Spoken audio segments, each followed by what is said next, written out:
Harper Paperbacks and HarperAudio present The Last Party, a novel by Cassidy Lucas, read by Kirsten Potter.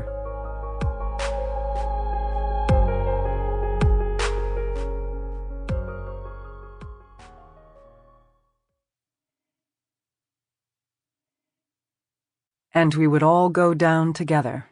We said we'd all go down together. Yes, we would all go. Billy Joel, Good Night, Saigon. Saturday, June 25th, 2022. Raj, the Drifter. The night was filled with howling. Raj jolted awake in the cave that stank of his own unwashed body, breath shallow, pulse throbbing behind the scraps of cotton t-shirt stuffed in his ears. He tore away the grimy sleeping bag and wheeled around to check the corners of the cave. Perhaps a beast had crept in. A bobcat, a mountain lion, an animal with fangs ready to rip away flesh and tendon, something even hungrier than Raj. How-woo! How-woo! How-how-how-woo! The corner where Candace slept was empty but for the frayed blanket she refused to part with, wrapping it around her narrow shoulders each night when Raj was out foraging in the camouflage of dusk. He snatched it from the sandy ground. It smelled like the tangerine oil she dabbed on her delicate wrists. He called her. "Candace!" He had sworn he would be silent when they came for him, but there was no life without Candace. He must find her, throw her over his shoulder, and run through the tangle of wild brush and thorny cacti if he must, whatever it took to get her far from the baying creatures. How-oo! Raj froze, listening. Since he and Candace had fled his Malibu mansion 7 months ago, leaving everything behind, he had grown used to the sounds of the canyon. Coyotes, screwing and fighting, howls screeching, mule deer scampering through the brush, but these sounds were different. Maniacal laughter, yips strung into chattering cries. They were human. Raj's heart thudded in his chest. What if he was too late?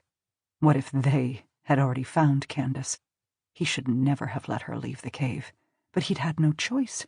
She had always viewed her independence as a sacred and necessary thing, one of her many qualities with which Raj had fallen head over heels in love. Whenever she wished to go, he let her, understanding the risks but not quite believing them, and now, because of his weakness, they had found her, hovered their drones in the sky above the ranch and spotted Candace's heart-shaped face, snapped it with their long-range cameras, uploading the photos instantly to the net, an all-you-can-scroll buffet for their millions of sheep stream followers, desperate to binge on the heartache of others. His heartache. Raj pressed his dirt-caked hands over his face. Candace. Her heart broken so she had not spoken a word since they had fled to the highest point of Topanga Canyon, a place so far above the scourge of Los Angeles that its owners had named it Celestial Ranch. On the night he and Candace arrived, Raj had stood, panting in the moonlight, and saw those words, carved into a wooden sign by the property's entry gate. Instantly he had known this was the place. Here, close to the stars, he might keep Candace safe.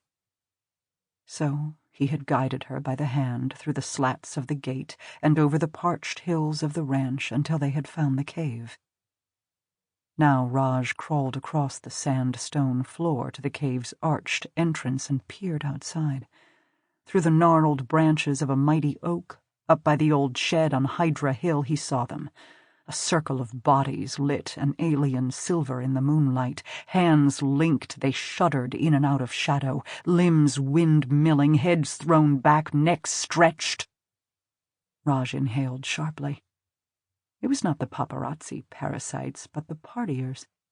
The group of trespassers, guests, the old man with the wolf dog who owned the property called them with a sneer, had congregated on the other side of Hydra Hill. His hill. Raj had come to think of it, though he had no right to be there, as he was a trespasser himself. Still, they had no right. The trespassers had seemed harmless yesterday when Raj watched them arrive through his military-grade binoculars, an old gift from Candace in the before times. Through their... Sample complete. Ready to continue?